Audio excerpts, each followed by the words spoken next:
Bom dia para você, João Magalhães, jornalista e editor de política do Jornal O Dia. Bom dia, Nájila Fernandes. Bom dia ao telespectador do Janela Política aqui no Bom Dia News, nessa sexta-feira, feriado, né? Pois é, João. E aí você viu agora há pouco na cartelinha que a gente mostrou que funciona, o que é permitido funcionar nesses 3 dias, a exemplo do que foi feito no feriadão anterior do Dia do Piauí, o governador repetiu e muita gente está chamando de lockdown parcial, porque funcionou, então por que não repetir? Isso mesmo. E até pegando o exemplo lá do Maranhão, as autoridades de saúde, né? Porque lá no Maranhão a gente até repercutiu aqui aquela decisão de lockdown que partiu do Poder Judiciário, de que hoje, né, e também nos próximos dias, o Estado já pode, vamos dizer assim, comemorar uma redução no número de novos casos, assim como também registra-se uma redução no número de óbitos e possivelmente, provavelmente por conta do isolamento social que ocorreu durante aqueles dias. Então, por que não repetir, já que é um feriado, né, é um final de semana prolongado, é preciso incentivar as pessoas a permanecerem em casa, então essa decisão do governo vai nesse sentido e a gente espera que daqui a algumas semanas a gente possa colher bons frutos dessa decisão e, é claro, sempre recomendando à população sair de casa só se realmente for necessário, porque como você falou agora há pouco, a gente percebe que o número de casos está aumentando muito, o que leva a crer que a gente está entrando naquela fase, né, do pico de contaminação. Lembrando que os novos casos registrados hoje, eles devem pressionar o sistema de saúde por pelo menos umas 2 semanas ou perto, né, desse período de 2 semanas, tendo em vista que é uma doença que infelizmente ainda não tem cura, portanto, ao ser infectado, a pessoa pode demorar um certo tempo com os sintomas dessa doença. Bom, João, demorou, mas aconteceu. Ontem foi realizada a videoconferência entre os governadores do país, o presidente Jair Bolsonaro, o presidente do Senado, Davi Alcolumbre, Rodrigo Maia, presidente da Câmara e tantas outras autoridades importantes para esse país, inclusive nesse momento de decisões também importantes. E aí eu separei um trechinho da fala do presidente Jair Bolsonaro, só para a gente começar situando o telespectador do que aconteceu ontem. Vamos conferir. O motivo dessa pauta é falar para os senhores, porque temos que trabalhar em conjunto, a sanção de um projeto que é uma continuidade de outras leis de há pouco aprovadas, de um auxílio, né, um socorro aos senhores governadores, de aproximadamente 60 bilhões de reais, também extensivo a prefeitos, bem como nesse momento difícil que o trabalhador enfrenta, alguns perdendo seus empregos, outros tendo seu salário reduzido, os informais também, que foram duramente atingidos nesse momento, buscar maneiras de, ao restringirmos alguma coisa até 31 de dezembro do ano que vem, isso tem a ver com o servidor público da União, dos estados e municípios, nós possamos vencer essa crise. Então, aqui, nesse projeto, o que a gente pede o apoio aos senhores é a questão de manutenção de um veto muito importante, que foi largamente discutido, que atinge parte dos servidores públicos. Então, quando se fala que os informais perderam muito, que os formais também, muitos perderam seus empregos ou tiveram seus salários reduzidos, a cota de sacrifício dos servidores, pela proposta que está aqui, não ter reajuste até 31 de dezembro do ano que vem. Bom, João, antes de você comentar a fala do presidente Jair Bolsonaro, eu vou mostrar para você também um trechinho, porque, como a gente já sabe, os governadores do Nordeste também participaram dessa videoconferência. Então, o governador Wellington Dias, ele fez um apurado, vamos acompanhar primeiro. A agenda com o presidente da República, Jair Bolsonaro, ela tem um lado importante, que é a abertura de diálogo entre o governo federal, com a presença do presidente da Câmara, do Senado, dos governadores do Brasil inteiro e tivemos ali a condição de ter a informação do presidente que vai sancionar a lei, deve vetar a parte relacionada aos servidores e disse ainda que ele vai garantir esse ato de sancionar a lei após um decreto que ele está editando sobre um tema da Polícia Rodoviária Federal. Pedimos a ele também a criação de um comitê que seja capaz de ter a presença dos governadores, prefeitos, governo federal, com a Câmara, Senado, o Supremo, enfim, para que a gente possa ter uma condição de uma linha única no Brasil, tanto na parte da saúde, do social, como da economia. Lembramos a necessidade do apoio aos pequenos, a liberação do fundo, que é o que permite o aval para esses empréstimos para as empresas e estamos agora esperando que se tenha a liberação dessa compensação das perdas dos estados e para a saúde até o último dia útil do mês de maio. Bom, João, eu acredito que você vai destacar alguns pontos, inclusive o do veto, mas antes eu queria que você respondesse para mim. Será que os nossos governantes, quando eu falo nossos, é no geral, do país inteiro, será que agora eles encontraram um caminho para tentar achar soluções mais precisas para o combate à Covid-19? Olha, Nájila, para responder a sua pergunta, eu diria que esse diálogo realmente demorou muito e esses prejuízos já estão sendo contabilizados diariamente. Agora, diante de todo o caos que o país vive, e aí a gente fala, obviamente, do número de mortes que tem aumentado diariamente, a gente também fala do reflexo da economia, que atinge a todos. Se mesmo diante desse cenário, os nossos governantes não entenderem que apenas a união deles pode trazer realmente benefícios, facilita a elaboração de benefícios para a população, realmente eu não sei mais o que precisa acontecer para terem consciência disso. Então a gente espera que esse diálogo, que eu repito, demorou muito a ocorrer e por conta dessa demora, os prejuízos à sociedade aumentaram. A gente espera que esse encontro de ontem tenha sido o primeiro de uma série de etapas que a gente vai ter que cumprir e que o poder público precisa, municípios, Estado, governo federal, inclusive também os outros poderes, entenderem que precisam dar uma colaboração, uma contribuição muito grande para que o país possa, pelo menos, se não encontrar logo uma saída, mas minimizar os prejuízos que essa pandemia deve trazer ao nosso país e que, na verdade, já está trazendo ao nosso país, porque, eu repito, basta a gente olhar o número de mortes, assim como também os impactos financeiros que essa pandemia vem trazendo nas famílias brasileiras.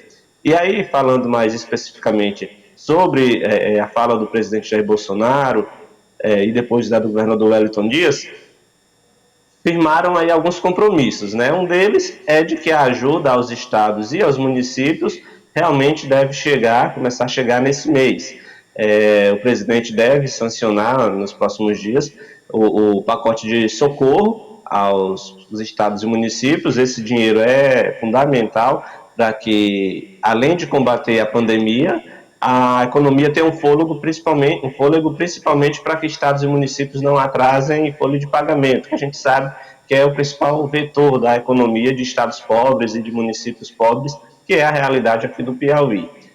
Em relação ao veto, o presidente deixou bem claro que todo mundo precisa dar uma contribuição ao país nesse momento de pandemia.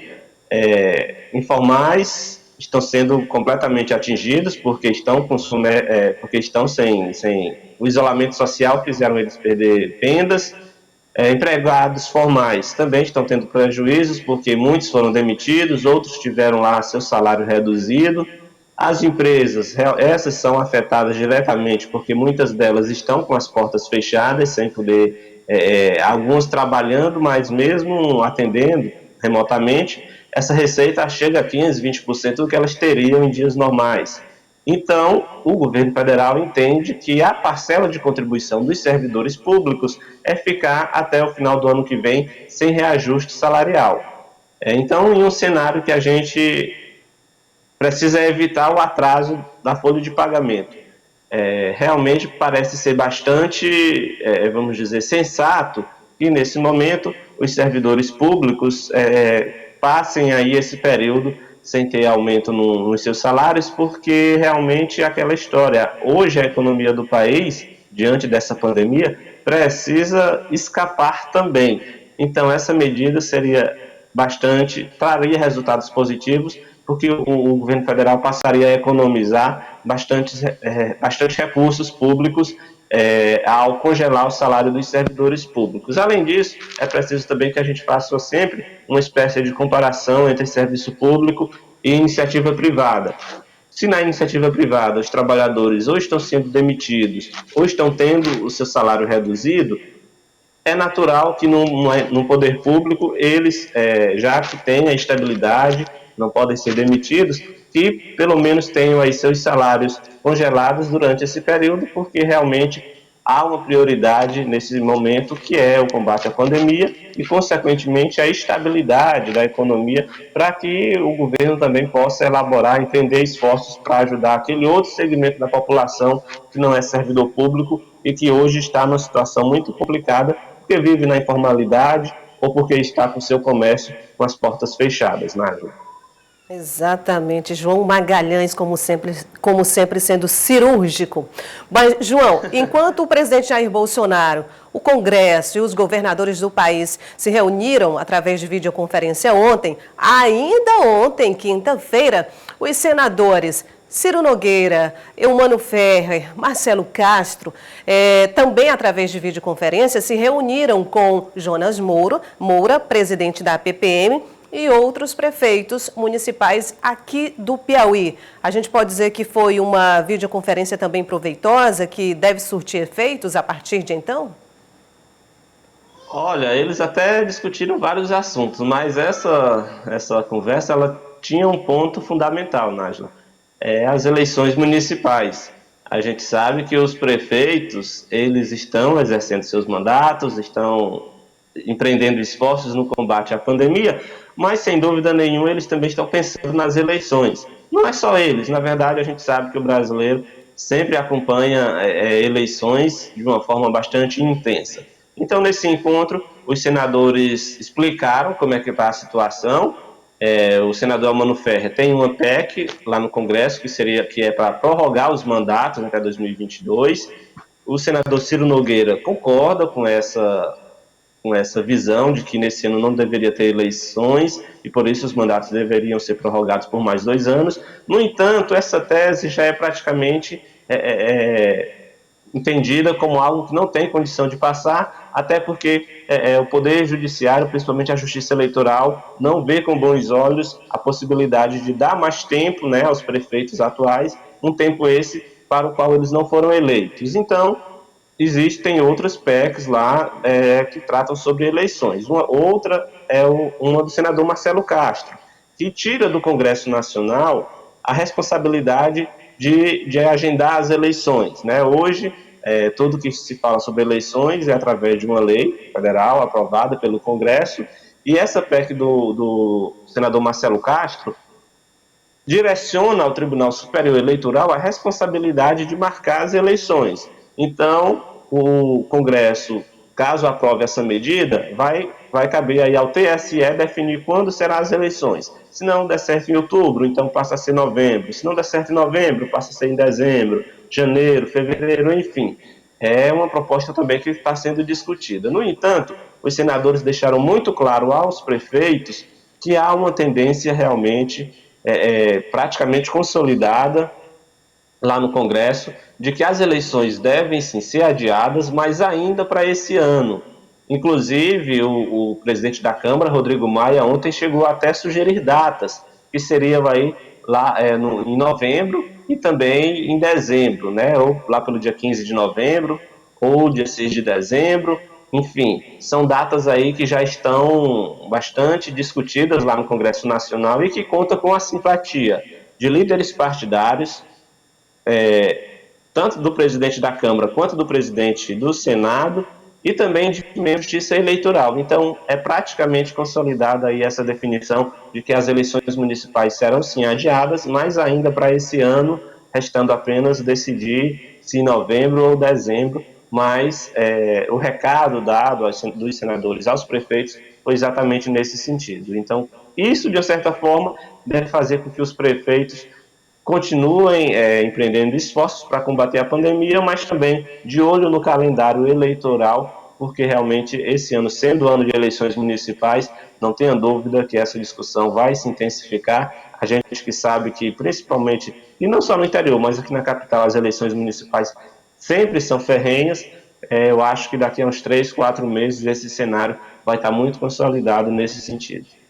Bom, que na minha opinião, se você me permite, João Magalhães, se realmente forem adiadas as eleições para essas possíveis datas, novembro ou dezembro, não faz muita diferença. Se é por conta da Covid-19, se em outubro a gente ainda vai estar aí enfrentando a Covid-19, será que em novembro e em dezembro também não? Eu acho que é um prazo muito curto. Mas, enfim, vamos aguardar porque a gente ainda nem tem certeza se de fato essas eleições serão adiadas. Mas, João, você lembra que no comecinho do Janela Política de hoje, a gente já abriu falando sobre a questão desse feriadão, o governador Wellington Dias repetindo aí o que ele fez no 19 de outubro, que também foi antecipado.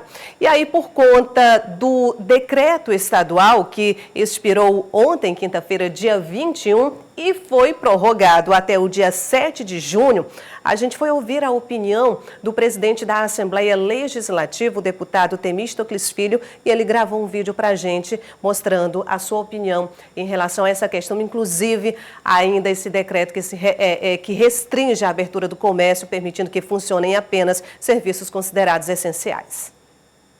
Na reunião que nós tivemos com o presidente do Tribunal de Contas, Ministério Público, Tribunal de Justiça, Secretário de Saúde, eu dei minha opinião, que isso poderia acontecer, a abertura do comércio das empresas do Estado do Piauí, gradual, a partir do dia 1º, com toda um critério, máscara, gel, distanciamento, como está acontecendo em outros estados da Federação. Você olha o Rio Grande do Sul, olha o Paraná, Santa Catarina e outros estados da Federação, mas ele ponderou e disse que ia acatar a decisão dos médicos da Secretaria de Saúde do Estado do Piauí.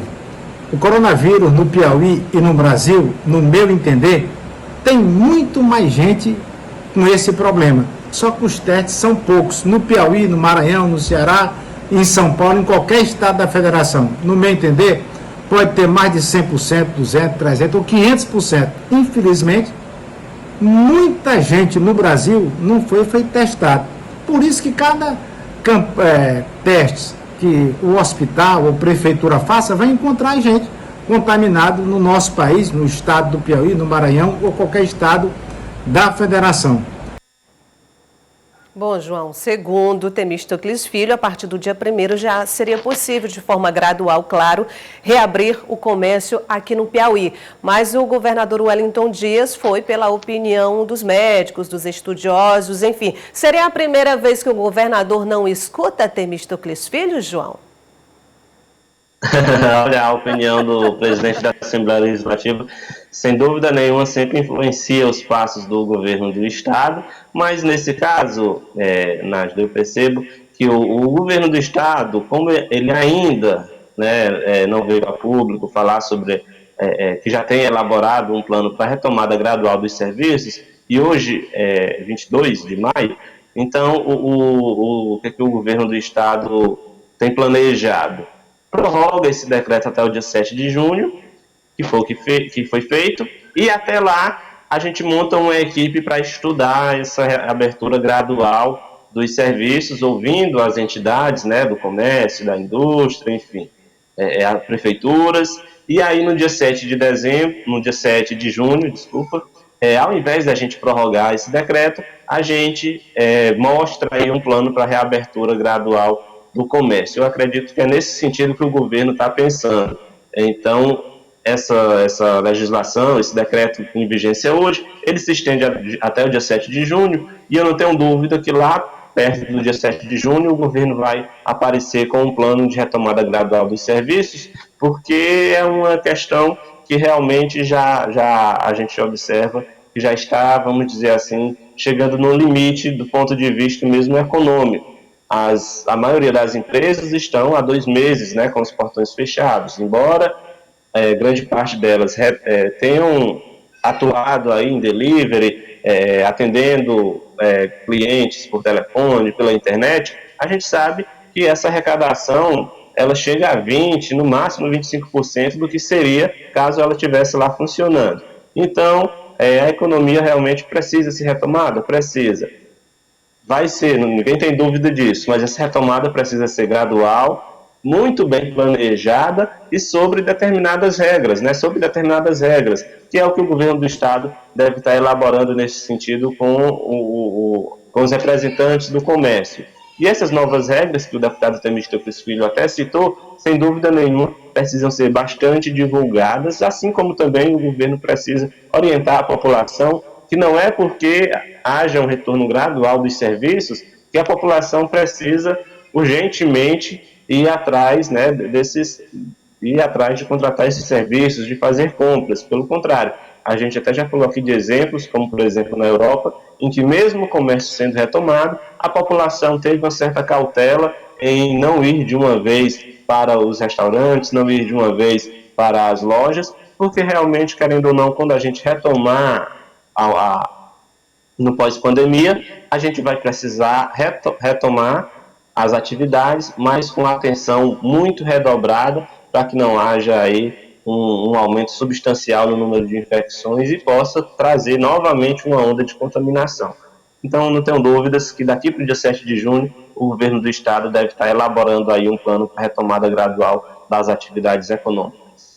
E aí, na minha opinião, que é muito humilde também, João Magalhães, eu acho que se os governantes também, de fato têm essa preocupação para que as pessoas não se contaminem durante essa reabertura do comércio, é claro que os empresários são os maiores responsáveis por garantir dentro dos seus estabelecimentos comerciais situações que realmente protejam tanto os funcionários quanto os clientes. Mas aí o poder público pode ajudar com o pessoal, por exemplo, fazendo a fiscalização, até porque se eu, como consumidora, se eu faço questão de ir a um estabelecimento comercial, claro, porque preciso comprar algo, eu já vou sabendo. Sim. É possível que eu demore para entrar, é possível que eu passe por algumas medidas que são necessárias, que às vezes incomodam muita gente. É claro que eu tenho que ter essa consciência, mas aí fica aquele lado do empresário e do poder público agirem junto para evitar que esse vírus continue fazendo mais e mais vítimas aqui no estado após essa reabertura do comércio, ok?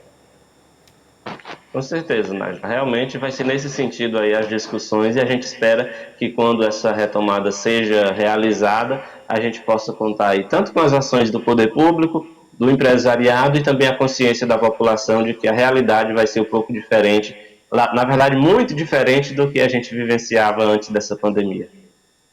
Vamos trazer agora para o nosso Janela Política, ele que ainda não tinha passado pela nossa janela, o vereador Levino de Jesus, porque durante a última sessão virtual na Câmara Municipal de Teresina, o vereador Levino de Jesus falou da importância da doação do fundo eleitoral a ser destinado para o combate à pandemia provocada pelo coronavírus. Segundo o vereador, o fundo eleitoral é milionário e deveria ser destinado para o combate ao coronavírus. Vale muito a pena, João.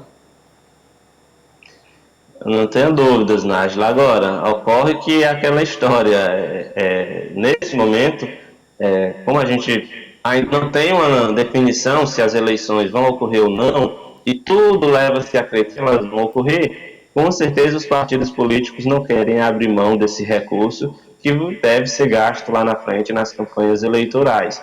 E, além disso, e eles alegam, inclusive, que há uma certa burocracia para fazer essa mudança na destinação do recurso, porque já foi aprovado no orçamento, enfim, questão de burocracia, que, é claro, ajuda a argumentação de quem não quer mexer nessa história. Afinal de contas, para os partidos políticos, é bem cômodo que o fundo eleitoral permaneça da forma como está, esperando apenas a realização das eleições gastos nas campanhas. A sugestão do vereador, sem dúvida nenhuma, tem como pano de fundo as questões sociais que nós vivenciamos. Inclusive, na fala dele, ele fala da questão das micro e pequenas empresas que realmente estão sofrendo bastante e que esse dinheiro poderia ser direcionado, né, à ajuda emergencial ou, enfim, concedida a crédito subsidiado para esse segmento dos micro e pequenos empresários. O certo é que realmente deve ficar apenas a título de sugestão, porque a gente não vê nos partidos políticos e até no Congresso Nacional uma movimentação nesse sentido de autorizar a retirada desses recursos do fundo eleitoral. Ok, João, muito obrigada por sua participação. Hoje, sexta-feira, a gente fecha a semana. Bom feriadão para você, continua se cuidando e até segunda-feira. Até segunda, Nájila, um bom dia a todos. Bom dia, João. Vamos fechar o nosso Janela Política.